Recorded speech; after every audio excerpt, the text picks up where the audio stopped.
Nilabas na nga ang bagong hero at sobrang angas ng kanyang mga skill. Ang pangalan niya ay Zhu Xin at isa siyang mage pero kaya niyang makipagsabayan sa 5. Sa video ito, ipapaliwanag ko sa inyo kung ano ang mga kayang gawin ng bagong hero na ito. Umpisahan natin sa kanyang recall animation. So meron siyang hawak na lantern at may mga butterfly na pumapaligid dito.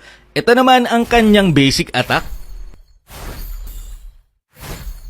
Umpisahan natin sa kanyang skill 1. Ang kanyang skill 1 ay similar sa itsura ng skill ni Valentina. Pero syempre iba ang effect. Magdidilito ng damage at aagawin nito ang 40% of movement speed ng kalaban na tatamaan. Ibig sabihin mas maraming tatamaan, mas mabilis na movement speed. Para dito kay Zhu Xin. Pag tinamaan mo rin ng Fluttering Grace or skill 1 ang kalaban, magkakaroon ito ng 3 stack ng Soul Snare. Mamaya papaliwanag ko sa inyo kung ano ang nagagawa ng stack na ito. Move muna tayo sa kanyang ultimate, ang Crimson Beacon, para mas maunawaan nyo ang kanyang mga skill. Ang ultimate niya, magdadash siya papunta sa isang location at siya ay lilipad. Makakagain siya ng shield. At ang lahat ng matatamaan ng kanyang ultimate ay magkakaroon ng stack ng Soul Snare. At syempre magdidil din ito ng damage. Parang ultimate ni Alice pero iba ang epekto. Eto na, pakinggan nyo ng mabuti. Kapag nakumpleto mo ang stack ng Soul Snare sa kalaban, kapag ginamitan mo ito ng second skill, mabubuhat mo ito at pwede mong dalhin kung saan mo gusto. Tignan nyo, itinatapon-tapon ko lang yung kalaban. So pwede mong sabay-sabay buhatin ang mga kalaban basta kumpleto ang stack nila ng Soul Snare. So ngayon naman, i-explain ko sa inyo kung ano ang nagagawa ng kanyang second skill na may pangalang Lantern Flare. Unang kailangan nyong malaman, walang cooldown ang kanyang second skill. Basta may mana ka, pwede mo itong gamitin. Pero syempre, madedrain ang mana mo kapag lagi mo itong ginagamit. Kadikit din ng kanyang second skill ang passive niya na may pangalang Crimson Butterfly. Kung saan kapag nag-skill to ka sa kalaban, magkakaroon ka ng stack ng Crimson Butterfly. At kapag marami kang stack, aabot ito ng 20. So yan yon, yung mga butterfly na lumilipad at sumusunod kay Zhu Xin.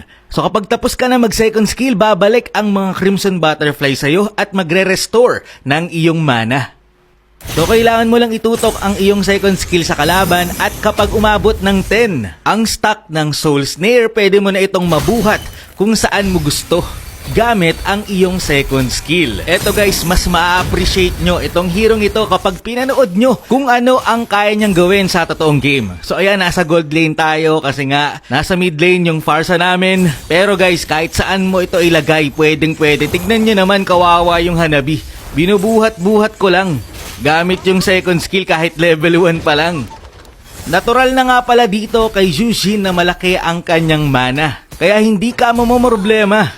Pumunta na nga dito yung Digi pero tignan nyo, napakasakit pa rin ng hero na ito. Kapag binato mo nga pala ang kalaban, makakatanggap sila ng damage. At pati na rin ang mga kalaban na tatamaan ng second skill mo. Yung pagbato ng second skill mo, tignan nyo. Nabato ko dito yung Hanabi at pinatama ko sa Digi kaya nakatanggap sila ng damage.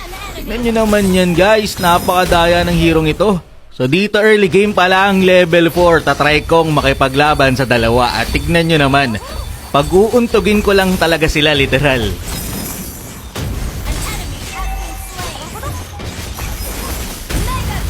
Grabe mage to guys ha, mage pero kayang makipagpalagan. So ayan, kapag lumalim yung kalaban nyo, kapag naistakan mo, pwede mo na lang ibalibag sa tore. Ang maganda pa dito kapag nakakuha ka ng purple buff, halos hindi na mababawasan ang mana mo sa paggamit ng unlimited second skill mo.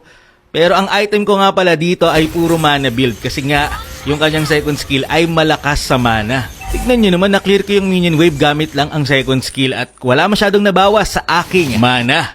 Tignan nyo naman dito kung gaano kadaya to, habulin natin yung Hanabi. So yan, first skill para mas slow at yung ultimate ko para magka-stack at binato ko na lang palabas ng tore. Maganda rin kung papatamain mo yung binuhat mong kalaban papunta sa mga kalaban din para makatanggap sila ng damage. Habang ginagamit ko tong hirong ito, para akong airbender na talagang binubuhat ko lang yung mga kalaban tapos binabato ko kung saan saan. Tignan nyo naman, napakadaya ng hirong to guys.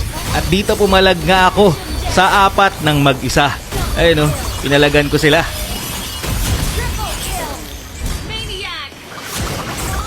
Hindi ko naagaw, sabi siya na guys. Pero yun nga, marami pang ma-adjust sa hirong ito kasi sobrang OP pa ako na nagsasabi. Napakadaya ng hirong to. Kaya ma-adjust pa ito.